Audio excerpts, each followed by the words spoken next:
The Natural 20, where the prices are always a critical hit.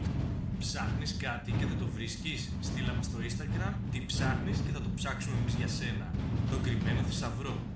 Μπες τώρα στο The Natural 20 Dungeon e-shop και θα βρεις τι χρειάζεσαι για τη συλλογή ή το παιχνίδι σου. Σήμερα θα κάνουμε unboxing το Human Torch από το McFarlane Toys. Για πάμε μαζί να το δούμε.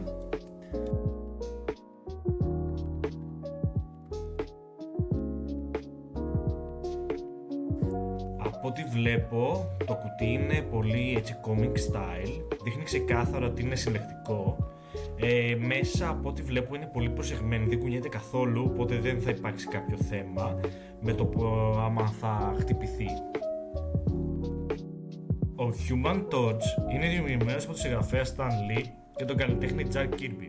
Ο Johnny Storm είναι μια δημιουργία βασισμένη στον αρχικό χαρακτήρα του Carl Burgos, του ανδροειδούς Human Torch, που δημιουργήθηκε για την Timely Comics το 1939.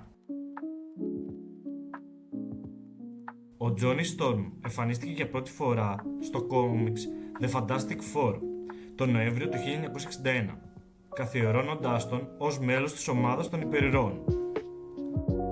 Και οι υπόλοιποι Fantastic Four, ο Johnny απέκτησε τις δυνάμεις του σε ένα διαστημόπλιο που βομβαρδίστηκε από κοσμικές ακτίνες. Μπορεί να τυλίξει ολόκληρο το σώμα του στις φλόγες, να πετάξει, να απορροφήσει φωτιά ακίνδυνα στο σώμα του και να ελέγξει οποιαδήποτε κοντινή φωτιά με δύναμη της θέλησής του. Flame on είναι η φράση που φωνάζει συνήθως ο Human Torch όταν ενεργοποιεί το εφέ της φλόγας σε ολόκληρο το σώμα του.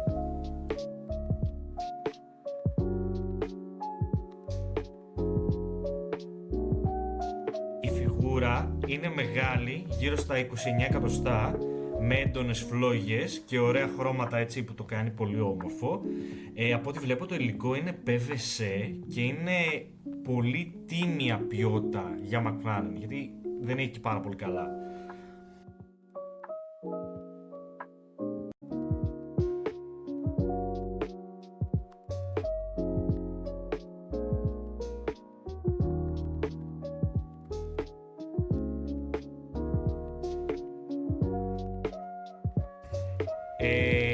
Είναι ότι πρέπει για να το βάλετε στο ράφι σας, ειδικά άμα είστε Marvel fan, εγώ θα το βάλω ένα 8 στα 10 και περιμένω δικά σας σχόλια να μου πείτε τις δικές σας διαφορές, τι δεν σας άρεσε, τι σας άρεσε.